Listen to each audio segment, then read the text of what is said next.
Si duermes mucho, eres un fucking pobre. Yo dormiré cuando muera. Una persona que pierde 2 o 3 horas de sueño al día siguiente tiene un 50% más probabilidades de pillar un resfriado, por ejemplo. Cuando las personas hacen test de estos de atención y de memoria y, digamos, y diferentes capacidades cognitivas, los que dicen, no, yo es que duermo 6 horas y estoy perfecto, ¿no? Pues comparan los que creen que durmiendo 6 horas están perfectos con los que duermen más, yo qué sé, 7 horas y media, por ejemplo, y hay una diferencia abismal. Igual que si no haces actividad física, tu cuerpo y tu cerebro no van a estar normales. O sea, no es que tenga beneficios hacer actividad física, es que si no, es una necesidad biológica. Pues la meditación, si viviéramos igual que nuestros antepasados en cuevas, quizás no haría tanta falta. Pero en el mundo de hoy en día, si no haces meditación o algún tipo de meditación, creo que es mucho más difícil afrontar los desafíos contemporáneos. El gran problema de la educación es tener a las personas sentadas en un pupitre 6 o 8 horas todo el día. Mucha gente dice, no, es que cada vez hay más niños con TDAH. Bueno, pues lo que hay niños es con déficit de movimiento, ¿sabes? Y no solo eso, o sea, gente con déficit de creatividad, con déficit de perseguir sus instintos, sus talentos. Para mí ese es el gran problema de la educación.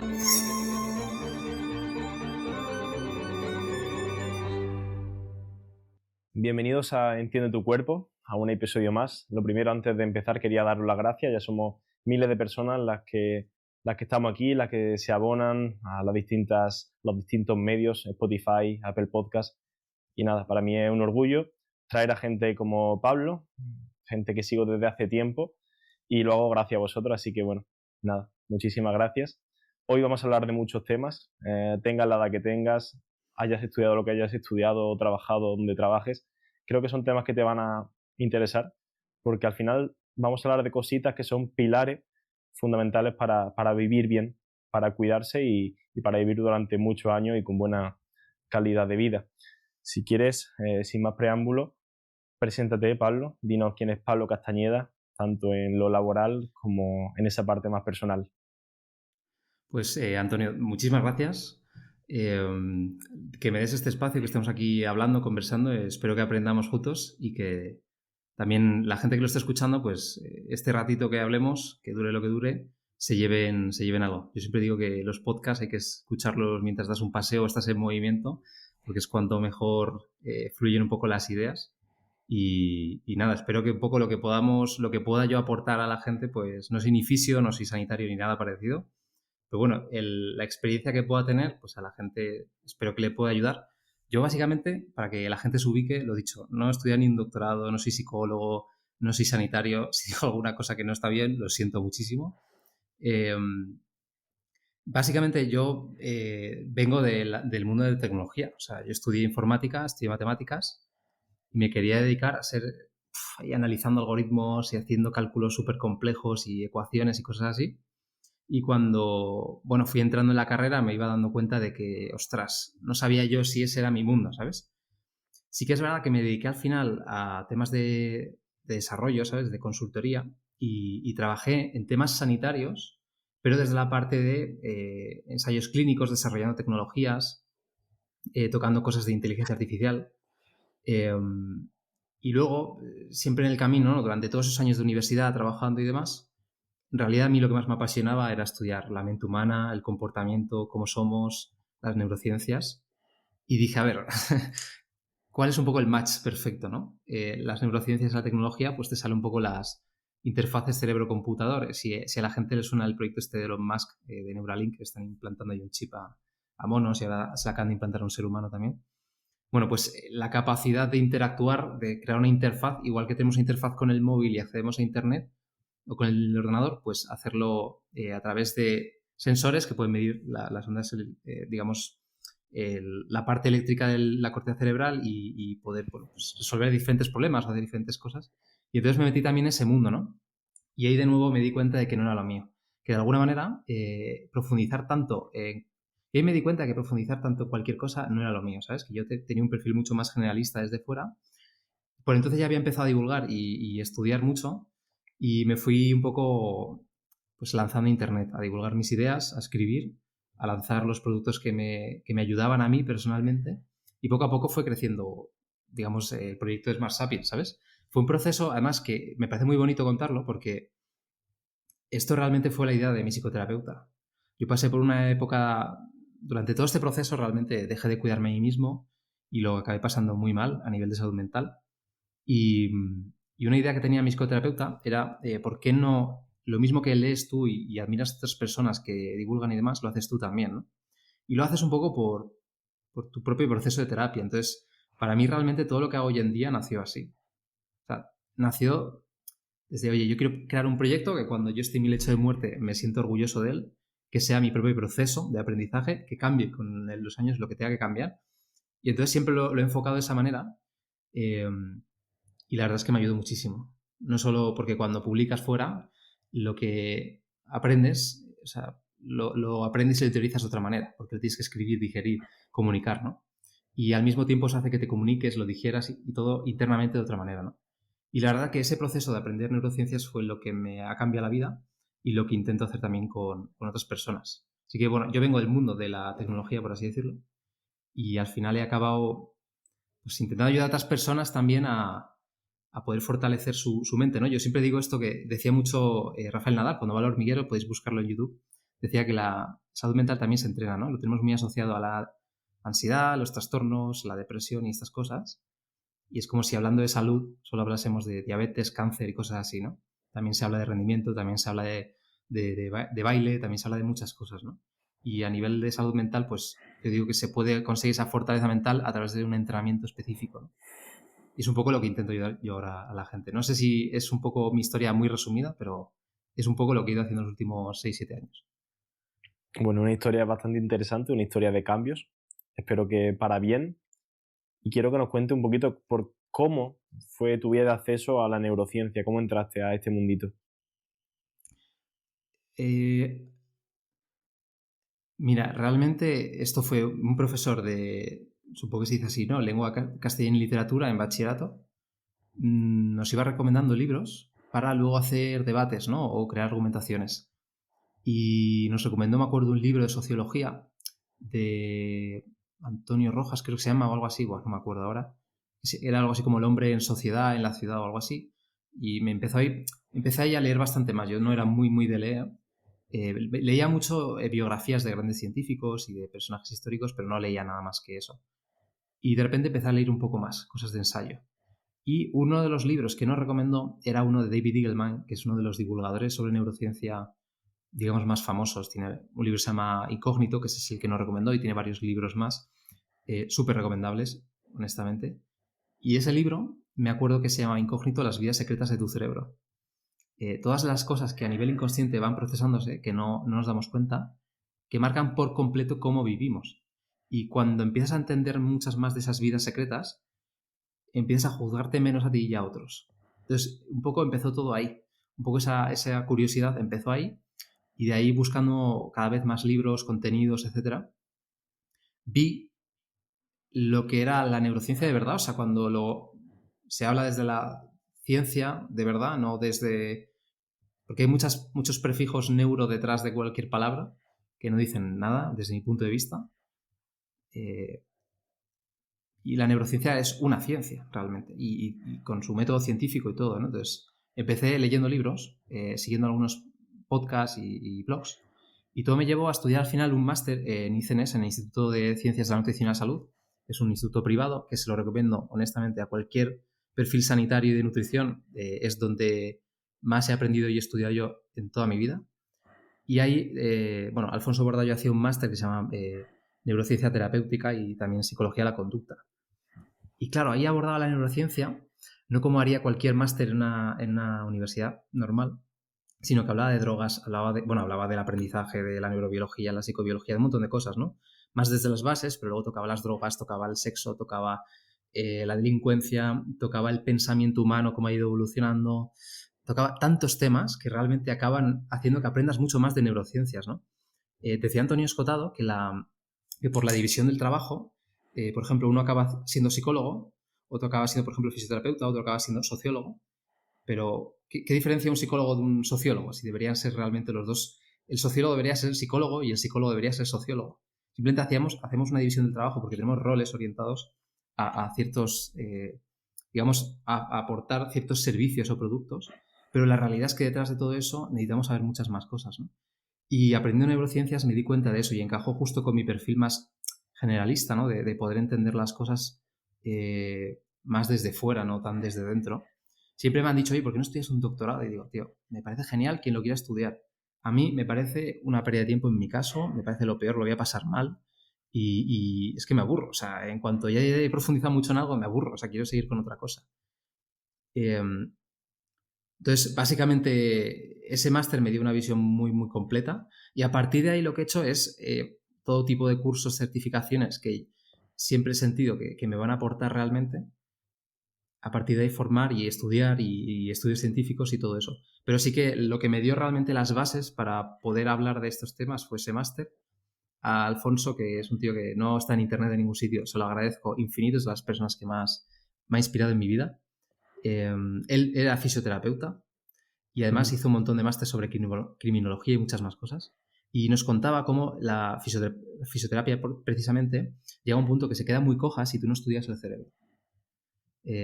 No sé si tú también quieres opinar de esto, pero bueno, me llamó mucho la atención y ese hombre me inspiró mucho, me enseñó muchísimo y a partir de ahí pues realmente empecé ya, al principio divulgaba contando un poco lo que yo aprendía sobre productividad, el sueño y cosas así, pero ese máster realmente me dio un poco la visión que yo quería tener de verdad, ¿sabes? Y ese fue un poco el camino. Pues fíjate, si opino como tú, que yo también iba a hacer ese máster este año, que justo este año lo han tenido que cancelar por no sé qué motivo. Y precisamente, bueno, tengo esa visión también de que hace falta entender más de ciencia, hace falta entender bien tu cuerpo y el cerebro para ser capaz y entender a las personas para ser un buen profesional sanitario, bueno, para ser una buena persona en general y específicamente para ser un buen fisio. Y luego también me llama la atención que yo también pasé por esa etapa de que la gente me decía, ¿por qué no doctoras? Haz un doctorado. Y precisamente dejé esa vía cuando ya estaba abierta, ya tenía la puerta abierta, ya estaba con la cabeza asomando y fue cuando decidí hacer este máster. Finalmente no lo he podido hacer, pero bueno, a base de lecturas, a base de otro tipo de conocimiento, estoy llegando también a conocer un poco más de la neurociencia y espero en el futuro que ese máster vuelva y poder cursarlo porque la verdad es que lo poquito que he visto me parece asombroso. Súper recomendable, ¿eh? O sea, hacer presión a Alfonso, mandarle mails a ICNS para que lo vuelvan a abrir, porque merece mucho la pena. De hecho, le llamamos el máster de la vida. Hay de hecho, gente que más o menos famosilla, una chica que se llama Leo Markets, se llama así, que juega al póker, es bastante famosa, que también hizo este máster, la compañera nuestra en el máster. Y yo, la gente que conozco que ha salido de ese máster se nota. O sea, se nota cómo razonan, cómo piensan cada vez que se habla del cerebro, se habla de cualquier mito, cualquier cosa relacionada con la neurociencia, te da un razonamiento, una manera de pensar muy amplia. Pero bueno, igualmente, o sea, no, si la gente le puedo recomendar algo, por favor, si queréis aprender sobre el cerebro, no os quedéis con el típico libro que encontráis en la casa del libro, que habla de tu supercerebro o cosas de estas. Realmente estudiar muchos temas que involucren al ser humano. Y luego hay muchos autores, o sea, que hablan de, pues Antonio Damasio, por ejemplo, sería un obligatorio. Eh, Oliver Sacks es muy bueno. David Eagleman a mí me gusta mucho. Hay muchos más autores, pero una vez cojáis 4 o 5 cosas básicas de realmente cómo funciona el cerebro, empezar a estudiar todo lo que queráis. A ver si por esta vez me acuerdo de abajo poner los libros que me recomiendan, que siempre lo típico que decimos y al final nunca hacemos. A ver si esta vez de verdad recomiendo cositas de valor. Si quieres vamos a darle con el tema de algunos temas que tú tratas relacionados con la neurociencia. Y para mí el clave por el que te conocí, el que más me gusta y que creo que también más has estudiado es el sueño. Quiero que me hables todo lo que sepas del sueño y si quieres podemos empezar por la pregunta de ¿por qué es tan importante? ¿Por qué no iba a ser importante? Te pregunto yo. Eh, Si quieres ahora, a ver, yo siempre he tenido claro, sobre todo como sanitario, todo lo necesario que era el sueño, los problemas a nivel cardíaco, a nivel de respiratorio, a nivel de diabetes, obesidad, que te produce el no dormir. También el hecho de que necesitas el sueño para ser capaz de memorizar, para ser capaz de llegar a renovar realmente tu mente para el día siguiente. Pero ahora mismo se extiende mucho el mensaje de la filosofía yadesca de si duermes mucho eres un fucking pobre, yo dormiré cuando muera, ese tipo de frases que de verdad que se escuchan mucho en redes sociales y de verdad que necesito a alguien que me diga, por esto es importante el sueño. Mira, o sea, esa cultura viene de Estados Unidos desde hace ya bastantes años, 30, 40, 50 años, y bueno, hay un libro que habla muy bien de esto, que es el de Matthew Walker, el de Why We Sleep, y hay otro que se llama Revoluciona tu sueño, de Anna Huffington o algo así. Son dos libros que hablan mucho de esto y tienen muchísimos datos al respecto. Entonces siempre hay como, digamos, no solo por esta rama yadesca que dices, ¿no? Siempre ha habido esta gente que ve el sueño como una pérdida de tiempo. Entonces, ¿cuáles son los argumentos para desmontar esas creencias? Yo al final voy a decir un poco lo que opino, pero es tan simple como que cada hora que pasas durmiendo te prepara mejor a nivel emocional, físico e intelectual. Entonces, es la mejor inversión que puedes hacer prácticamente para rendir el resto de horas que vayas a estar despierto. Eso sería realmente el mejor argumento posible. Perder horas de sueño te coloca en un estado peor en todos estos sentidos. Y nadie querría estar en ese estado, sobre todo cuando, para mí está aquí la clave, hoy en día nuestros trabajos son cognitivamente mucho más demandantes. El output de nuestro trabajo, el resultado, o sea, la calidad de lo que hagamos, no es lineal respecto a las horas que echamos. Si tú lo piensas, eso lo haría una máquina, ¿no? O por ejemplo, quien pues, se dedica a trabajar en el campo recogiendo aceitunas, ¿no? Por ejemplo, pues directamente el resultado de tu trabajo depende de las horas.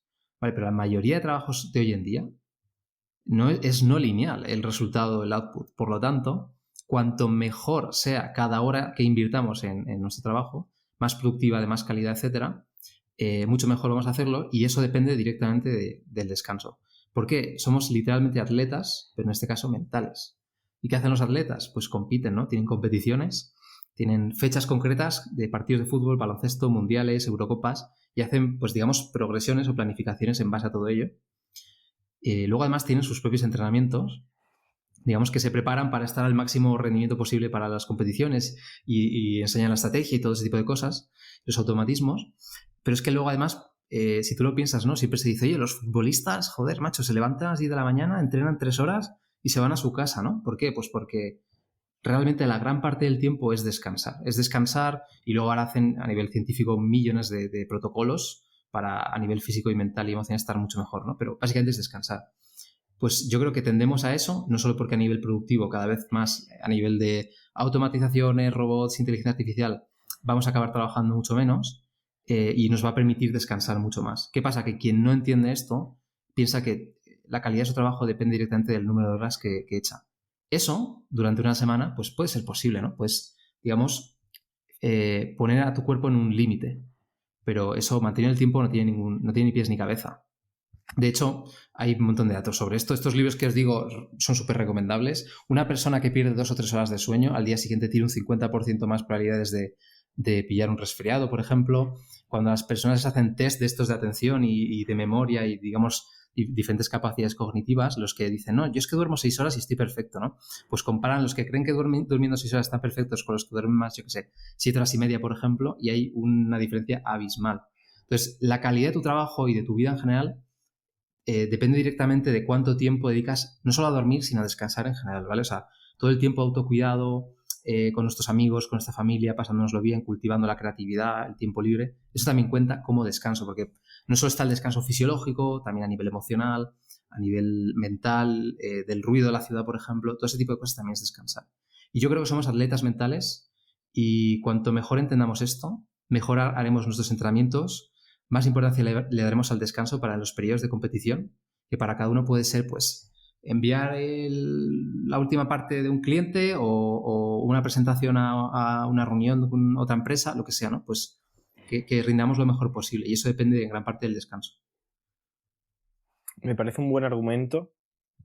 Creo que con esto convence a mucha gente porque en los tiempos que corren, lo de alarmar con, por ejemplo, lo que yo he dicho, un mayor riesgo de sufrir un infarto de miocardio, mayor riesgo de tener enfermedades coronarias, ya no da tanto miedo. La gente dice, bueno, pues me muero, pero vivo bien estos años y soy productivo y y rindo. Cuando tú ya les dices que no rindes igual, a lo mejor ya se les desmonta un poco su argumento y quizás empiecen a pensar en dormir. A ver, yo pasé por una etapa de bastante insomnio, lo pasé muy mal y como muchísimas personas leí todos estos libros, todos los blogs, todos los podcasts, me empapé todo lo que existe sobre el sueño y ¿sabes lo que aprendí al final? Que no hay que aprender a dormir bien. Eso es una gilipollez. Hay que aprender a dormir mal. El que duerme bien porque ese día ya está tranquilo, hace las cosas bien, no tiene demasiados problemas, digamos, está pues tranquilo y al final pues naturalmente el sueño, una rutina por la noche y tal, vas entrando al descanso y duermes bien, ¿no? Pero lo que hay que aprender es cuando tienes desafíos en tu vida, hay cosas que son emocionalmente difíciles, no estás preparado para los retos que tienes al nivel laboral. Para todas esas cosas hay que aprender a dormir mal. Y dormir mal es lo normal y me parece que además es positivo en cierto sentido, ¿no? Prepararnos, que estemos mucho más alerta, mucho más preparados para lo que esté pasando en nuestra vida, ¿no? Hay que aprender realmente a gestionar eso y saber cómo abordarlo. Ese es el kit de la cuestión. Eso es lo que hay que hacer hoy en día. No dar muchos datos de, no, tienes que dormir bien porque si no tienes más probabilidades de estas enfermedades o del otro. No.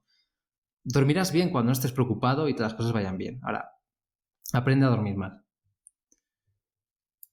Justo esto era el tema que te quería sacar. En la sociedad industrializada cada vez hay más casos de insomnio y quería saber un poco cómo has hecho tú, porque he escuchado que has sufrido insomnio, no lo vuelvo a repetir ahora. ¿Cómo has hecho tú para vencer este insomnio o en qué te ha podido ayudar, además de comprender que lo importante es saber dormir mal? Lo que más me ha ayudado es entender que el sueño se crea en cuanto más cerca de la naturaleza nos encontramos. Al final es parte de un ritmo, dormimos y estamos despiertos y dormimos y estamos despiertos y el cuerpo lo coordina de esta manera. Por lo tanto, cuanto más cerca de la naturaleza estos ritmos van a funcionar con mayor sincronicidad y por lo tanto el descanso va a ser mucho más profundo, más reparador, va a responder a las demandas del día a día. Cuanto necesitemos más sueño REM o no REM, pues el cuerpo va a ser capaz de coordinar todos esos procesos por la noche. Sin embargo, lo normal es que las personas tengan un sueño muy ligero, no consiguen entrar en fases profundas de sueño, se levantan constantemente. ¿Por qué? Pues porque no reciben luz del sol, no están expuestos a la temperatura, a los cambios de temperatura de las estaciones. La ventana de alimentación desde que empiezan hasta que hacen la última comida es demasiado amplia. Muchísimas variables que van totalmente en contra de cómo sería la vida en la naturaleza. Si mañana a ti te cogen y te dicen, venga, todo pagado, no te preocupes por nada, 7 días en los Pirineos. De hecho, hay un estudio muy interesante de esto. Muchas personas con trastornos mentales, con enfermedades de todo tipo, de repente en 7 días consiguen romper todos los marcadores y los síntomas que tenían y duermen muy, muy bien, simplemente porque están en la naturaleza haciendo cosas que harías si estuvieras en la naturaleza, ¿no? Eso para mí es lo más importante. ¿Qué pasa? Que cuando tienes momentos, y me pasó el otro día, yo llevo ya mucho tiempo sin tener noches de insomnio, sin embargo la última vez tuve una noche, estaba muy preocupado por diferentes temas sociales y familiares y cosas así, y no podía dormir, macho. O sea, no me podía dormir, estaba en la cama, digo, venga, va. Y me tomé ahí una infusión y demás, hice un poco mi ritual. Y me entro en la cama y digo, bueno, pues ya me dormiré, ¿sabes? No me preocupaba demasiado y pasa 1 hora y media y digo, tío, ¿qué hago? Soy tonto, si es que no me estoy durmiendo, o sea, estoy en una noche de insomnio. Cogí, me puse una vela, me hice otra infusión y me puse a escribir. Me tiré 3 horas escribiendo. Se me ocurrió, de hecho, la idea de un libro y la estuve desarrollando, estuve filosofando sobre mi vida, estuve pensando, solté todo lo que tenía en la cabeza y hubo un punto en el que naturalmente ya me calmé, sentí que estaban las cosas bien, que había resuelto esos problemas que tenía un poco pululando por mi mente y las 5 horas que dormí como un bebé, ¿sabes? Por eso digo que hay que aprender a dormir mal, saber escucharte qué es lo que sucede. Si todos los hábitos de higiene del sueño los cumples de alguna manera, no va a ser ese el problema, va a ser más, pues oye, tienes problemas en tu vida, tienes que darle vueltas a algo, necesitas apoyo, etcétera. Entonces, cuando tengas esas noches de insomnio, pues saber abordarlas de esta forma, ¿no? Y escribir, pones una infusión, pones una vela, etcétera, eso ayuda mucho. Hay gente que hace, por ejemplo, yoga, otro tipo de cosas así. Pero suelen ser cosas que en general ayudan mucho el sacar lo que tengas en la cabeza, ¿no? El volcado mental. Has hablado de que cuanto más cerca estemos de la naturaleza, de lo natural para nuestro cuerpo, más cerca estaremos de alcanzar un sueño confortable, de un sueño reparador. si estamos, por ejemplo, en la situación en la que yo estoy ahora mismo, estoy en París, mucha bohemia por la noche, mucho trabajo por el día, mucho estrés, ¿cómo nos podemos acercar entre comillas, de manera sencilla o con ciertos tips que nos pueda aportar de higiene de sueño a este estado más natural? Mira, el único límite que vas a tener en una ciudad, bueno, el único límite, hay dos límites. Uno, que probablemente la naturaleza, lo que es un parque, el bosque, etcétera, va a estar más lejos, ¿vale? Eso es un hándicap. Y el otro va a ser la luz, ¿vale? Por, digamos, la distribución de edificios por tu calle, quizás donde tú recibas luz en tu casa, pues no haya tanta luz que si vivieras en un chalet, por ejemplo, ¿no? En una urbanización o alguna cosa parecida. Entonces, eso va a influir bastante porque cuanta mayor luz recibimos, sobre todo desde que nos despertamos, hay una relación directa con cómo se coordina el sueño por la noche, cuántas horas dormimos y cómo de descansados nos sentimos. O sea, si hay algo que mejora tu sueño, o sea, que lo va multiplicando por tiempo que inviertes, es tomar el sol. Estar expuesto a la luz natural en general, ¿vale? Entonces, ¿qué pasa? Que en una ciudad al final, pues yo me acuerdo en la casa donde vivía en Madrid, pues yo tenía estudiado que el sol daba en un ángulo concreto en función de qué estaciones, porque claro, en invierno el sol está como más bajo, en verano está como más arriba, ¿no? Pues yo sabía en función de qué horas daba por el salón y entonces me ponía ahí a exponerme, ¿vale? Porque si no, no recibía el sol, o sea, directamente. Entonces, ese es un hándicap muy importante. Lo primero que hay que hacer si vives en París, una ciudad, es ver un poco, oye, hay una aplicación que se llama Alpenglow, que es para fotógrafos, y entonces te dice los tipos de luz, el tipo de radiación que tiene el sol a cada hora del día y por qué regiones, o sea, con líneas exactas por dónde te va a dar desde tu ubicación. Entonces, eso te puede ayudar a decir, vale, desde esta ventana de mi casa me da, si doy un paseo voy por estas calles, etcétera, ¿vale? Eso es importante, a mí me ayudó mucho. Y esto sería el tema de la luz lo más importante. ¿Qué es lo segundo más importante? Crear un santuario de sueño. Es decir, tu dormitorio exclusivamente debería usarse para dormir. Eso es difícil porque, de hecho, yo soy el primero que toda la vida en mi dormitorio estudiaba y estudié a la universidad y ya trabajaba y muchas cosas, ¿no?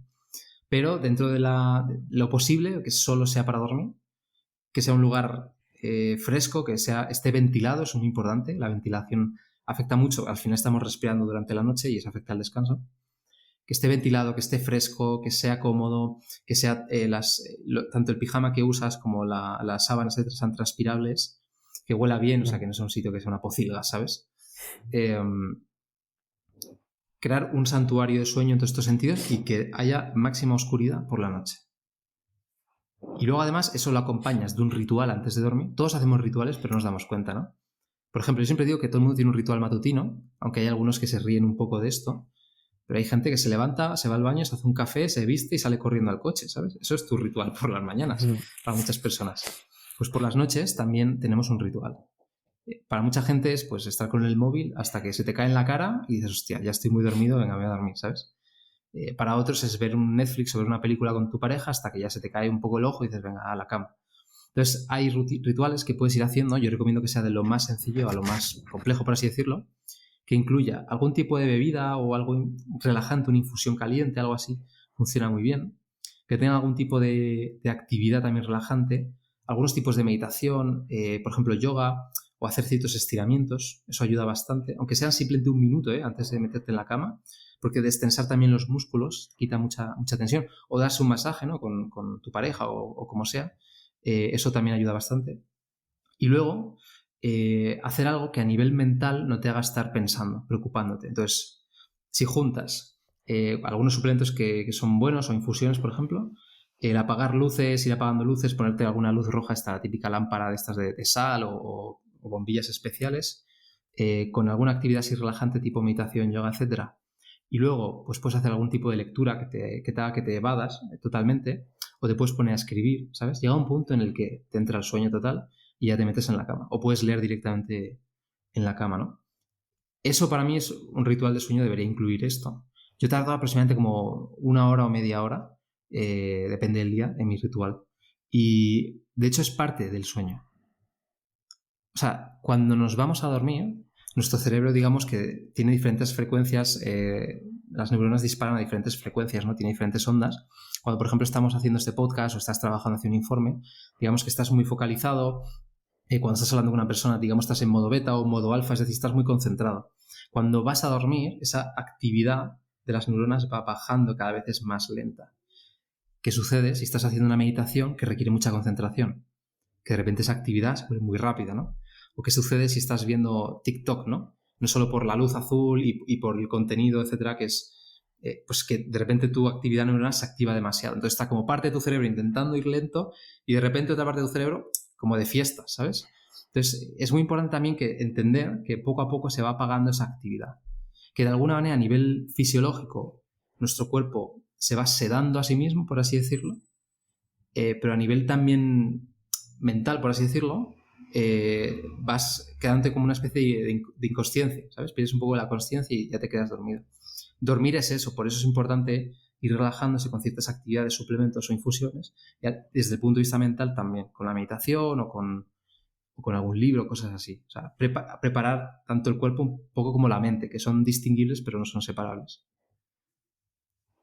Como síntesis, mucha luz de día, mucha oscuridad de noche y también mucha calma y alejarnos del estrés, alejarnos de cualquier actividad que nos cause malestar o que nos haga estar con esa agitación, ¿no?, cerebral que provoca que no podamos dormir. Vale, la verdad que parece lo típico que repiten en la tele, que escuchamos mucho, pero es que luego no lo aplicamos realmente. ¿Cómo has hecho tú? Porque imagino que esto lo harás, creo que predicas con el ejemplo. ¿Cómo has hecho tú para empezar a incluir estos hábitos? Porque todos sabemos más o menos lo que hay que hacer, pero nadie empieza a hacerlo o nadie consigue llevarlo a cabo durante un largo periodo de tiempo. Porque lo procrastinamos, como todas las cosas, macho. Porque cuando no tienes tiempo libre, el único tiempo que te queda es por la noche. Cuando estás todo el día resolviendo problemas de otros, vas en piloto automático y tu vida pues es complicada, el único refugio que te queda es cuando ya es por la noche y nadie te molesta, digamos que el mundo está un poco más tranquilo. Ese es el problema, ¿no? Luego también es muy cultural. Tú lo piensas, en España dormimos mucho más tarde que en países nórdicos, por ejemplo, o cuanto más te vas al norte en Europa. Es súper cultural. Entonces, principalmente, yo siempre digo que el sueño no hay que, lo dicho, es que no hay que mejorarlo. O sea, es un termómetro de cómo van las cosas. Si quieres, trabaja tu actividad física, trabaja tu dieta, trabaja tu desarrollo personal, ve a psicoterapia, entrena tu atención, pon límites a la tecnología, intenta ser cada vez más resiliente, regula mejor las emociones, haz todo lo que quieras y como consecuencia dormirás mejor. Ahora, intenta simplemente como tener tu pequeña rutina de descanso, crea la que tú te quieras, pero céntrate en que no vas a poder conseguirla si el resto de cosas no las has hecho. Por eso digo lo de aprender a dormir mal, porque mientras en tu vida las cosas no vayan bien, tienes que saber dormir mal. Para poder afrontar cada día esos retos, mejorarlos, hasta que llegue un punto que hacer el ritual por la noche sea sagrado, que duermas bien, que te gusta dormir bien, etc. Entonces, llega un punto que es como todo, lo priorizas, ¿sabes? ¿Por qué no priorizas, oye, ver una peli o quedarte con el móvil distraído, etcétera? Joder, pues porque realmente duermes tan bien y te gusta tanto que lo priorizas por encima de quedarte haciendo otras cosas, ¿eh? Entonces, realmente es eso. Trabaja en tu vida otros aspectos y llegará un punto en el que no vas a querer procrastinar el sueño. Porque el sueño será natural, será profundo, será reparador. Te levantarás por las mañanas con energía, con ganas de afrontar el día. Entonces ahí sí querrás irte a dormir. Pero si no, siempre querrás robarle horas al sueño y será una pescadilla que se muerde la cola. Entonces, yo digo que de verdad la solución no está en los hábitos de higiene de sueño como tal, que sí, sino en el resto de cosas que haces en el día a día. Entonces nos quedamos con cambia tu vida y cambiará tu sueño. Resuelve tus problemas que tienes durante el día y luego dormir. Querrás irte a dormir. Sí, va un poco por ahí, realmente. Eso es lo que he aprendido yo. O sea, ¿sabes qué pasa? Que luego queremos también depender de muletas psicológicas, pues que me tomo una melatonina, me tomo una pastilla para quedarme dormido, ¿no? Como yo estoy haciendo mi vida, estoy ahí resolviendo mis problemas, estoy trabajando con el ordenador. Venga, hora de dormir, venga, melatonina, vaso de agua, me lavo los dientes y a la cama. O sea, va en contra de todo lo que acabamos de hablar a nivel fisiológico, mental, etcétera. Por eso hay que cumplir una rutina de sueño. ¿Qué pasa? Que no vas a querer invertir ese tiempo si sientes que es una pérdida de tiempo, ¿no? Por lo tanto, resuelve primero los problemas que tengas. Cuando te levantes por la mañana, haz una lista de todos los problemas que tienes e intenta ir poniéndole solución. Verás que poco a poco, cada día, vas durmiendo mejor, le vas dando más espacio al descanso, etcétera. Yo creo que va por ahí, realmente. O sea, el no procrastinarlo es porque el resto del día, al final, ¿qué es? O sea, aplica a la procrastinación en general, ¿sabes? La procrastinación es una reacción muy visceral. Es un cálculo que hace nuestro cerebro que, digamos, de alguna manera está en modo alarma porque hay problemas, que es lo que estoy diciendo, y por lo tanto los cálculos que hace son muy sesgados, muy a corto plazo, etcétera. Entonces todo lo que sea trabajar a largo plazo, una actividad difícil, aburrida o que no entiendes, etcétera, todo eso, digamos que hace un cálculo de costes y dice, a corto plazo es mucho esfuerzo, ¿no? Venga, prefiero procrastinar hacia otra cosa. Y eso es muy reforzante. Cuando te vas cuidando a ti mismo y resolviendo esos problemas, digamos, tu cerebro deja de estar en vez de en modo Homer Simpson, pasa a estar en modo Einstein, ¿sabes? Tienes mucho más dominio a nivel consciente y puedes, digamos, sopesar mejor estos cálculos. Al final el cerebro es una especie como de economista, hace esos costos y al final acabas superando la procrastinación de esta manera. Y a nivel del sueño también funciona parecido. Qué interesante. Estoy aprendiendo mucho durante el podcast. Y eso que estoy pendiente también de otros factores audiovisuales, tal. Este podcast me lo voy a tener que escuchar una vez que acabe, muchas veces, y voy a sacar muchas lecciones de él. Yo y Pregúntame los lo que que quieras, tío.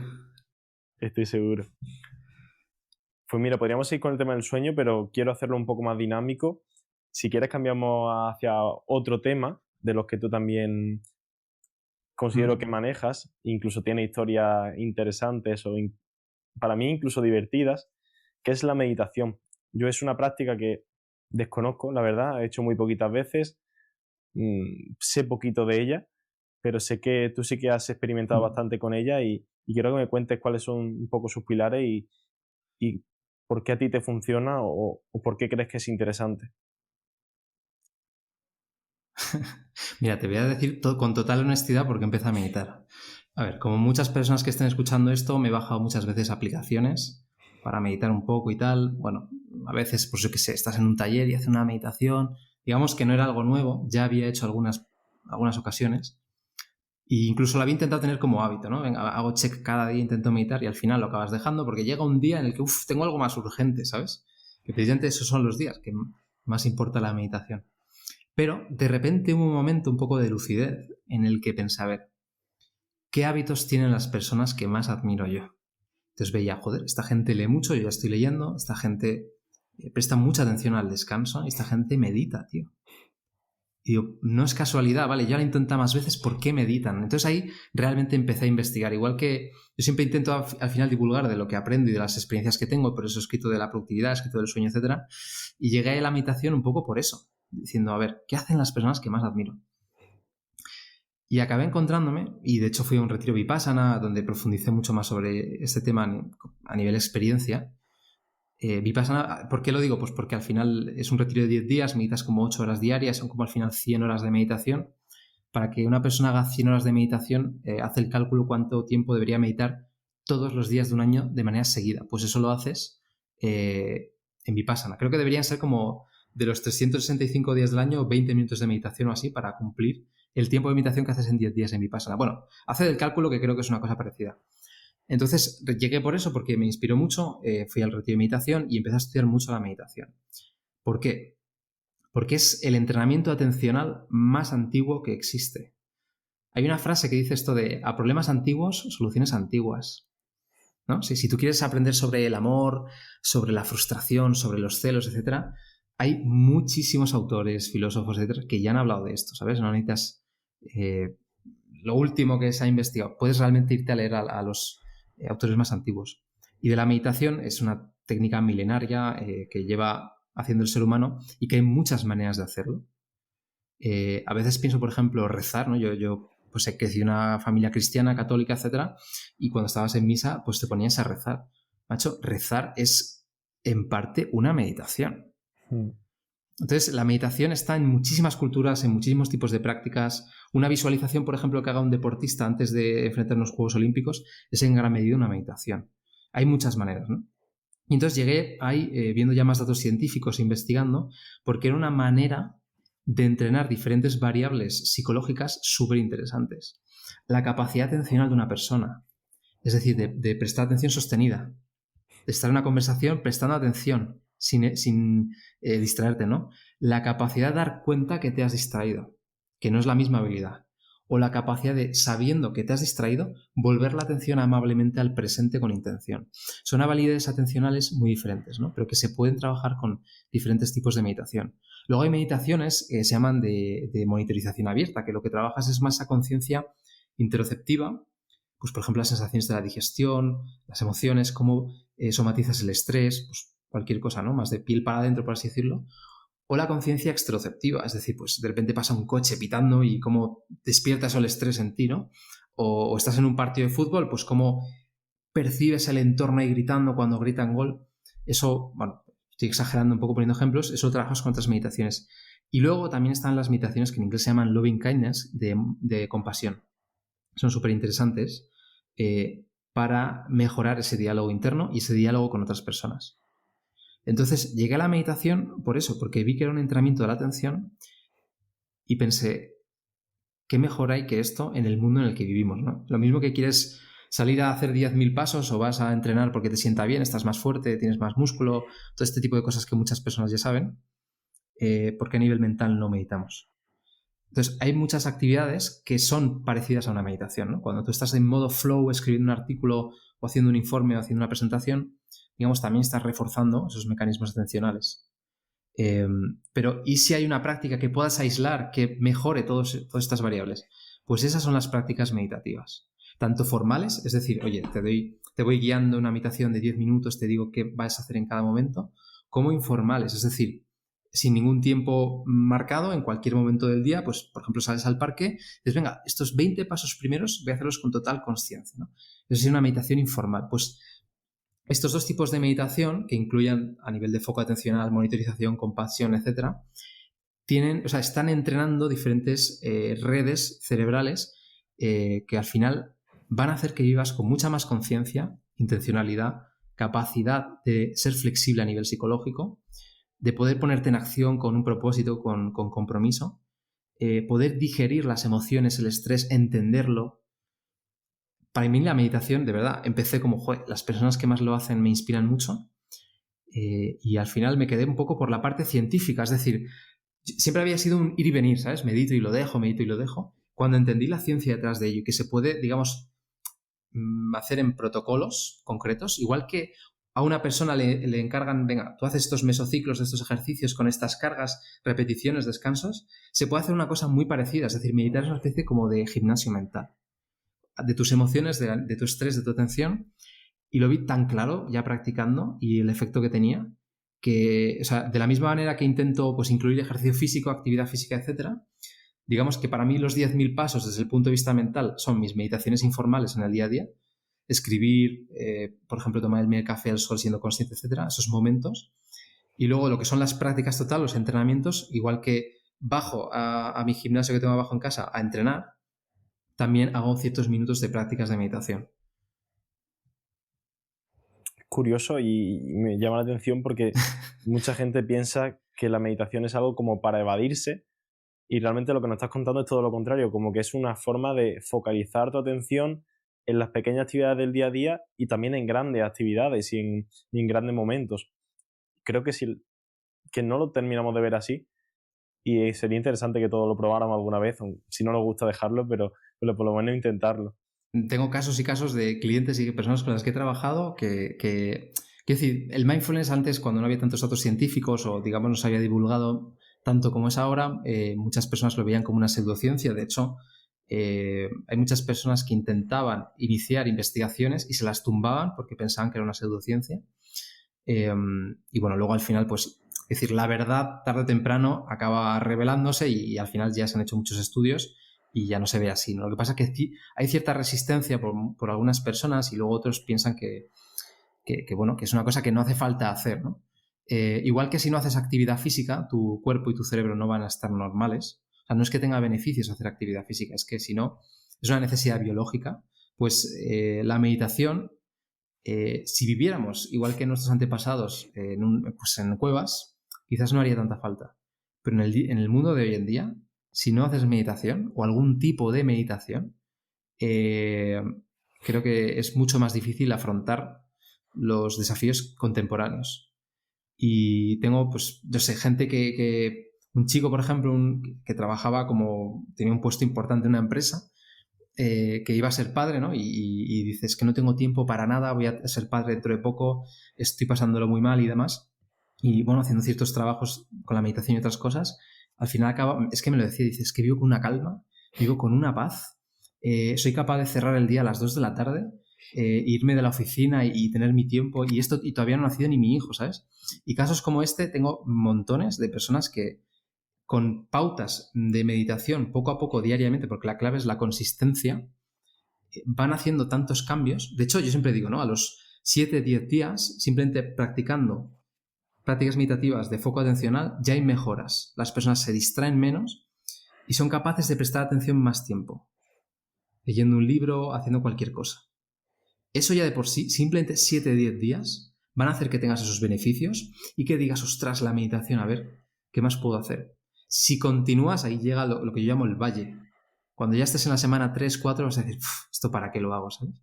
Si consigues y sigues practicando, pues 5, 10, 15 minutos todos los días, aunque digamos esa dosis mínima efectiva lo marcan un poco, la evidencia lo marca en 12 minutos, 12-15 minutos, pero si sigues practicando 7, 8, 9 semanas, a nivel estrés, a nivel emociones, etcétera, vas a notar un cambio impresionante. Entonces, o sea, de verdad, yo es que lo veo constantemente en gente con la que trabajo. Hemos hablado de distintos bloques. Quiero terminar por un bloque que creo que también es importante para ti, y es el de la educación. Sé que haciendo este máster en la ICNS es porque ya venías rebotado de alguna experiencia pasada, imagino, porque Sí. esta universidad realmente bastante crítica con todo. Quiero saber un poco cuál ha sido tu experiencia en cuanto a la educación desde el cole, instituto y tal, y qué cambiarías también en la universidad.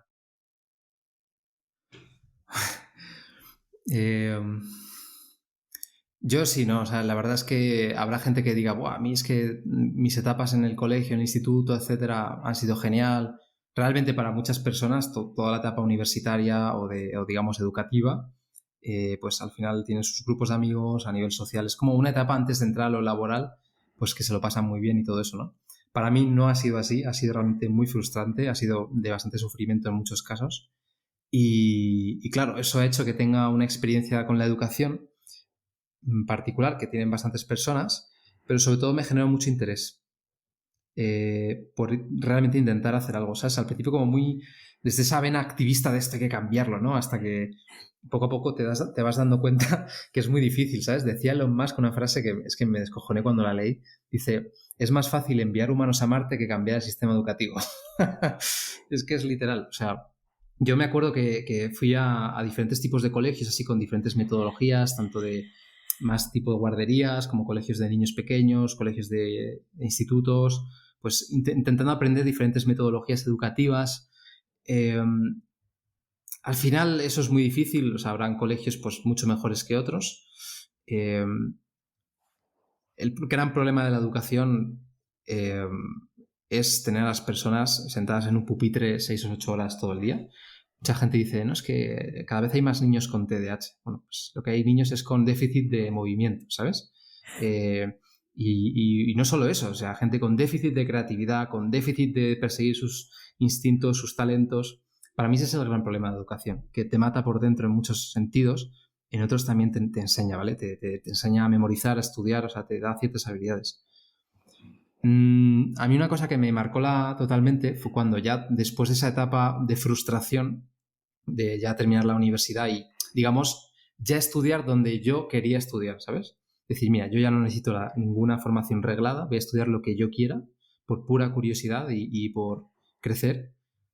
Y me di cuenta realmente que lo importante es aprender a ser un estudiante de por vida, no parar de aprender. Para mí esa es la clave. Eso es lo que mantiene, de hecho, un cerebro joven. Eso es lo que te mantiene con cierto estado de ánimo.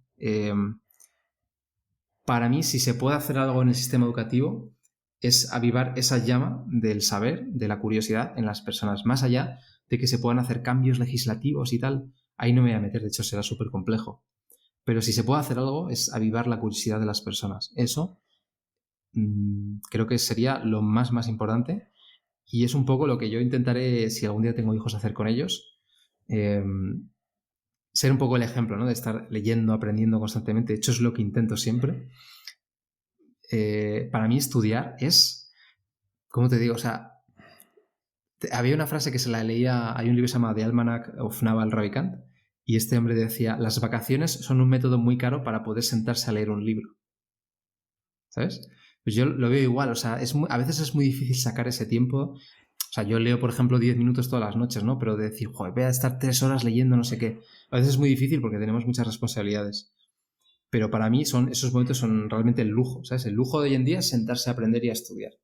Lo que pasa es que tienes que aprender lo que amas hasta que ames aprender en general, ¿sabes? Y porque luego además aprender, los libros de Héctor Ruiz Martín son impresionantes. Cualquier persona, por ejemplo, que sean opositores, que su trabajo es aprender, yo no entiendo cómo no se dedican a entender la memoria, el aprendizaje primero, o sea, en vez de ponerse a chapar como 10 horas al día. Aprender también es una habilidad. Hay que entender pues, cómo funcionan tus diferentes habilidades atencionales.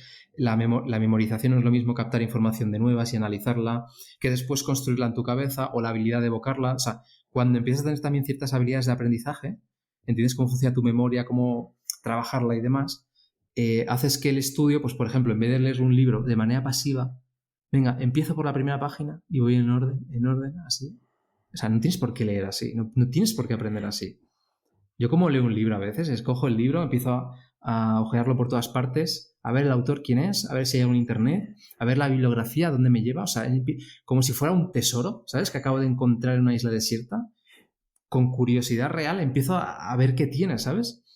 Hasta que digo, a ver este capítulo, voy a empezar por este capítulo, ¿sabes? Y empiezo por el sexto. Y cuando ya me siento listo, digo, venga, ahora sí voy a leer con atención y de manera lenta todo el libro, ¿sabes? Pero no hay que leer simplemente en orden porque sí, ¿sabes? O sea, eso es porque tenemos automatismos que nos han metido en la cabeza desde que somos pequeños de cómo hay que hacerlo. Pero puedes aprender de muchas maneras, ¿sabes? Entonces, cuando ganas ciertas habilidades, cambias tu chip y tu mentalidad y te sientes como un estudiante de por vida, entonces eres capaz de inspirar a otros, y yo creo que esa es la clave del sistema educativo. No sé, creo que es un tema muy difícil. Yo me he dado contra una pared durante muchos años y creo que esa es la manera. Es complejo. Bajo mi punto de vista hay que seguir ciertas líneas, ciertos mínimos, que sí que a lo mejor requiere estar alguna hora sentado y algo de disciplina. De hecho, bueno, ahora hay mucha polémica también con la inteligencia artificial. Yo soy de los que piensan que, bueno, que creo que va a ayudar en muchas cosas que se podían hacer con la inteligencia artificial y que no es necesario que realmente los niños aprendan, pero que, bueno, que también puede hacer que divaguen un poco más, que pierdan un poco más esa atención o incluso ese espíritu de querer resolver un problema, porque al final todo lo resuelve ya una IA. Pero luego también pienso como tú, lo que antes has dicho, lo de ser generalista o algo así has comentado, de no estar formado específicamente en solo una cosa, que te aporta mucho, y yo soy el ejemplo entre mis amigos de eso, de intentar saber de todo desde que soy muy pequeño, y eso ha sido lo que me ha abierto las puertas a todos los trabajos que he tenido, a todas las universidades en las que he estado, todas las charlas que he podido dar, ha sido el saber mucho de todo. Y ahora que estoy, por ejemplo, viviendo una experiencia nueva en una ciudad como París, el hecho de poder hablarte una cosa, poder sacarte otro tema, saber cómo encajar con una persona y con otra, si yo hubiera estado muy focus solo en un aspecto concreto de la fisioterapia, sé que no lo hubiera tenido. Y sé que no estaría a día de hoy en este hospital, por ejemplo, porque he necesitado de negociar con el hospital, he necesitado de contactar con otra persona. Entonces, bueno, sí que eso, tengo la opinión un poco como tú y algunos matices, porque sí que, bueno, también te abre muchas puertas el saber mucho de algo, pero saber mucho de algo y combinarlo y también saber enfocarlo bien, porque puedes saber mucho de algo o saber mucho de todo y no saber enfocarlo de ninguna forma. Creo que tú con tu proyecto lo has sabido enfocar, yo estoy en proceso de saber enfocar también algunas cosas. Entonces, bueno, ahí está el dilema, de que saber mucho de todo puede hacer que al final no sepas nada y que tampoco sepas expresarte ni sepas mostrar lo que realmente sabes hacer. Yo, fíjate que hago una cosa que aprendí básicamente por, digamos, el bagaje que tengo a nivel tecnológico, de haber estudiado ciencia de datos y demás, y es intentar aplicar cierta aleatoriedad a lo que aprendo. Yo tengo muchísimos libros y a veces compro, pues, por ejemplo, típico que vas por tu ciudad y hay la típica tienda estas de que donas libros, ¿no? Y luego te los venden a 1 euro, 3 euros, o así como muy baratos. Y yo siempre que puedo entro en estas tiendas voy cogiendo libros que me gustan, que me parecen curiosos y los almaceno, ¿vale? O libros que me gustan, que los compro en cualquier sitio que me los recomiendan o que los quiero leer en algún momento. Y entonces los voy acumulando. Entonces lo que hago después es, cada noche, cuando me voy a ir a la cama, leo 10, 15 minutos más o menos y cojo aleatoriamente cualquier libro. Cojo cualquier libro aleatoriamente y digo, total, es un experimento a ver qué me cuenta, ¿no? Si el libro me gusta, a la noche siguiente me vuelvo a enfrentar y pienso, ¿quiero seguir o cojo otro aleatorio? Y entonces, si quiero, sigo, ¿no? Y eso es básicamente, esto es un algoritmo para ir aleatoriamente yendo de un libro a otro, a otro, a otro, a otro. Eso hace que constantemente, inconscientemente estés procesando nuevas maneras de ver el mundo, de pensar. Estás súper despierto desde el punto de vista intelectual y me parece una manera fascinante de ver el aprendizaje, ¿sabes? Como añadir cierta componente aleatoria, porque luego el día a día, tío, nos come, ¿sabes? Y tú de lo tuyo, pues la fisioterapia, estarás todo el día aprendiendo cosas nuevas, estudios, pues la carrera que hayas hecho del máster, no sé qué, de eso ya sabes muchísimo. O sea, sabes tanto que seguro que puedes ayudar a muchísimas personas. Pero cuando seas capaz de ampliar tu conocimiento en tantos dominios, eso hará que cambie por completo tu manera de ver el mundo, de entender a la gente, ¿sabes? Al final, cuando tratas con personas, en el fondo, ¿no? Vale, puedes saber mucho de fisioterapia, pero tienes que saber comprender a la gente, ¿no? Eh, no sé, o sea, quiero decir, para mí, aprender constantemente de cosas diferentes es algo que te enriquece muchísimo. Y yo añado este componente de aleatoriedad. Constantemente cojo cosas que voy teniendo random y las voy intentando leer un poquito, un poquito, un poquito. Y a veces, tío, encuentras... Porque te da muchos modelos mentales para comprender a las personas y el mundo en el que vivimos. Y eso no lo puedes hacer si simplemente te limitas a tu campo profesional. Es un poco mi manera de verlo, la verdad. De hecho, o sea, voy Yo más opino allá, como tú. ¿sabes? El otro día estaba con un cliente que acaba de empezar a trabajar conmigo y estudia medicina, ¿vale? Y entonces le pregunto, ¿qué libros has leído de medicina? Entonces ha leído pues lo de la carrera, etcétera, ¿no? Y le digo, tío, y en medicina o sea, ¿dónde empieza la medicina a nivel histórico? Y empezamos a indagar y dices, coño, empieza en Hipócrates, la medicina moderna. Y me dice, yo no he estudiado a Hipócrates, no lo he leído, ¿sabes? Y me quedo como, vale. Luego, y si, por ejemplo, haciendo la analogía, ¿no? Quieres aprender de evolución, ¿vale? Quieres aprender sobre evolución. Coño, ¿a quién vas a leer? Joder, vas a irte a Darwin, ¿sabes? ¿Te vas a leer el origen de las especies o no? O te vas a coger en la casa del libro, el último libro que han sacado sobre la evolución. Primero léete a Darwin, ¿sabes? También leer a digamos, la raíz de ese campo del conocimiento que tú quieres estudiar, te da una visión del mundo, o sea, te da muchas más bases de cara a aprender. Y yo me acuerdo que eso me pasó con un libro sobre el espacio, que cogí una librería súper antigua, que era de un libro de 1930 o así. Imaginaos, ¿vale? El hombre todavía no ha pisado la luna, toda la tecnología que se ha desarrollado para orbitar, etcétera. Todo eso no se ha desarrollado, todo lo que se conoce de las estrellas, los planetas, todavía no se ha desarrollado. Y entonces el libro se escribía desde ese conocimiento. Entonces indaga en cómo sería salir a la órbita terrestre o cómo sería dar la vuelta a un planeta y volver y estas cosas, ¿sabes? Entonces, como no lo sabían, escribían desde otro entendimiento y yo leía ese libro diciendo, coño, es que yo he estudiado, es que en conocimiento del medio, cuando estás en quinto de primaria, estudias estas cosas, ¿vale? Entonces ya tenía ciertas bases y la perspectiva cambia tanto que te enseña muchísimo más que leer cualquier libro nuevo, ¿sabes? O sea, yo invito a muchísimas personas a irse a libros antiguos porque de verdad que te enseña mucho más que cualquier libro que acaben de sacar ahora mismo.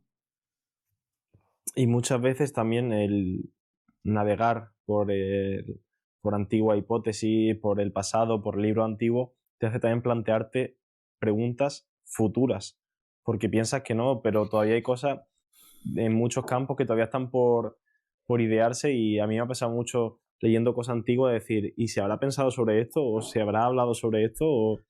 Y la verdad que te abre un poco la mente. Sí. Aunque sí que soy de la idea de que también hay que saber la actualidad.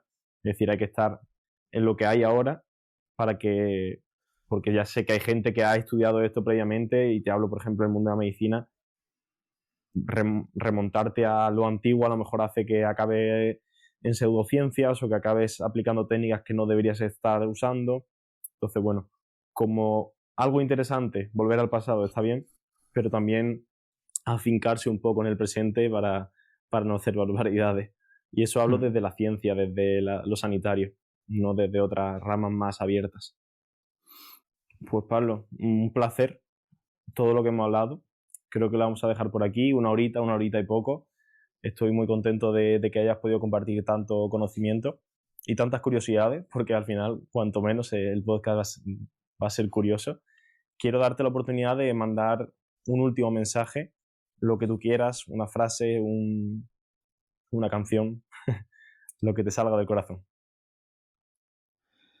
Mira, si puedo solo decir una cosa, es que nunca dejéis de aprender de todo lo que pasa a vuestro alrededor.